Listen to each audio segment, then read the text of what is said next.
Well, after much consideration and a nice long chat with Sarah Peterson, who was my mentor 13 years ago and a brilliant beekeeper, I have decided not to purchase another queen. I'm going to unite the apparently queenless colony with one of my strong colonies, and I'm going to do it through a queen excluder. So again, if the queen is in residence, she hopefully won't get through the queen excluder. Well, follow me and you can see how it's done. So of course I need a queen excluder. Ta-da! So called because it excludes the queen, because the gaps here are big enough for the workers to go through, but not the queens or the drones, who it's usually used with supers to stop the queen from going up from the brood box into the supers and laying eggs in our honey. But today I'm using it in a different way, as I just told you. I need a piece of newspaper. Ta-da! And here we go, tuck it around there. And some drawing pins. Well, you don't have to see what happens next. I'll just tell you, I'm going to pin the newspaper to the queen excluder. Now, using my highly sophisticated twig that I just picked, which is about the size of a knitting needle, I'm going to poke holes through the paper.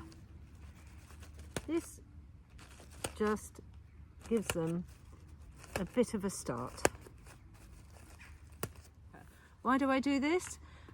If I just put one colony on top of another or shook the bees in, the bees would fight and it would be a disaster. This way, it takes them a while to get used to each other, they can smell each other, and by the time they've chewed through the newspaper, they will be okay with each other and all should live happily ever after.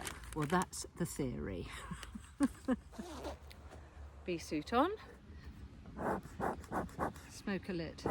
The two hives I am uniting are this one, hive number 5, which is the apparently queenless one. This one, which is actually hive number 1, you can't see that, numbers around the other side. Oh dear, I've come up here as late as I can really. I was hoping that most of the flying bees would be in, but it doesn't appear to be so. But they do appear to be in on hive number 5. So let's go.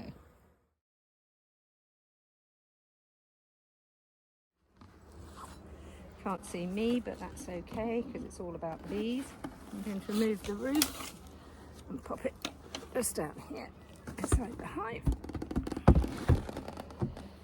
This is an empty super which has got their feed in. I'll just pop that, I'll take that bit off.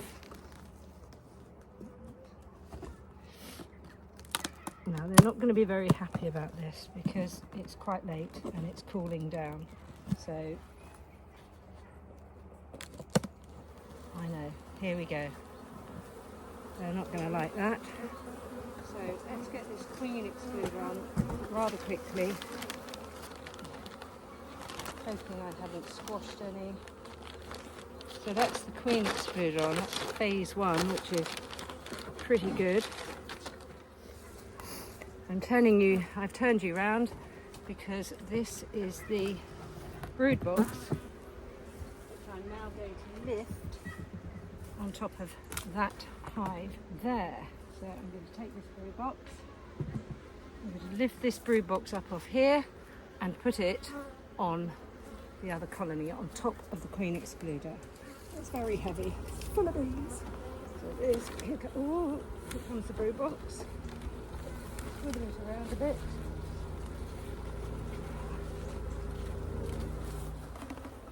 And pop the lid on.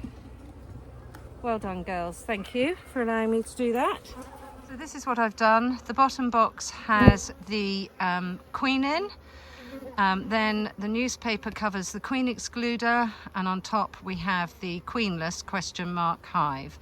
So in theory, the bees from the bottom will chew through the newspaper to get to the top, and the ones at the top will chew to get to the ones at the bottom. And I will come back in about 48 hours and they should have united.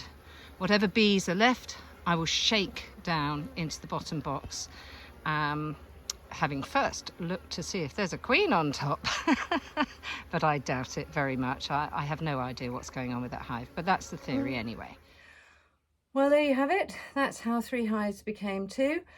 I'll just reiterate that the reason we do this in the evenings is because most of the flying bees will be in by now, and as you saw from the 2 boxes I showed you, the box that I was removing, there was very little activity outside that, if any at all.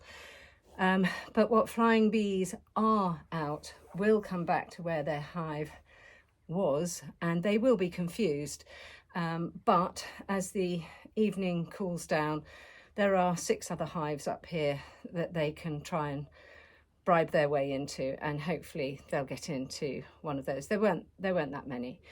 Well, I hope you've enjoyed this little video. If you want any more information on the honeybees, please visit my website. The details should be coming across sort of here right now, mdthequeenbee.co.uk. There's lots of information on there about the honeybees. There's also my blog, so if you go up onto the menu and press blog, you can see the honeybee season. I do a blog every month, and that tells you exactly what's going on with the bees in that month, all the highs and the lows. So you can also contact me via the contact page and ask me any questions you like, and if I can, I will answer them. You can even ask me to come and visit one of your schools or communities and give a talk about the honeybees. I look forward to hearing from you, and thank you for watching.